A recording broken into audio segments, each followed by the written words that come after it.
জাতীয় নির্বাচন সামনে রেখে বিভাগ ভিত্তিক মনোনয়ন প্রত্যাশী নেতাদের সঙ্গে বৈঠক করছে বিএনপি।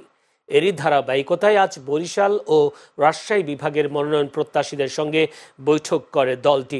বিকেল 4টায় গুলশানে দলের চেয়ারপারসনের রাজনৈতিক কার্যালয়ে বৈঠক শুরু হয়। এতে লন্ডন থেকে ভার্চুয়ালি যুক্ত হন দলের ভারপ্রাপ্ত চেয়ারম্যান তারেক রহমান।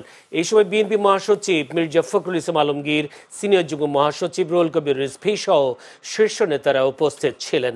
মনোনয়ন প্রত্যাশীদের পাশাপাশি তৃণমূল নেতাকর্মীদের উপস্থিতিতে কার্যালয় এলাকা জুড়ে উৎসব মুখর পরিবেশ বিরাজ করেছিল। আইনশৃঙ্খলা পরিস্থিতি স্বাভাবিক রাখতে মোতায়েন করা হয় অতিরিক্ত পুলিশ। আমাদের নেতাকর্মী আমাদের পাশে আছে, সেহেতু এবং আমি মনে করি যে আমি দলের প্রতিষ্ঠাকালীন থেকে আজ পর্যন্ত এই দলের সঙ্গে আছি। আমার আত্মবিশ্বাস যে ইনশাল্লাহ আমি নমিনেশন পাবো।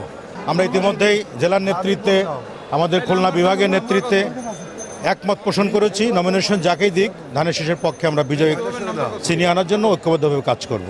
আমি যদি মনোনয়ন পাই, ইনশাল্লাহ অভয়নগর, বাঘারপাড়া এবং বসুন্ধিয়া জনগণের যে সমস্যাগুলো আছে এই 17 বছর যেগুলো সমাধান করা সম্ভব হয়নি, সেইগুলো ইনশাল্লাহ সমাধান করব।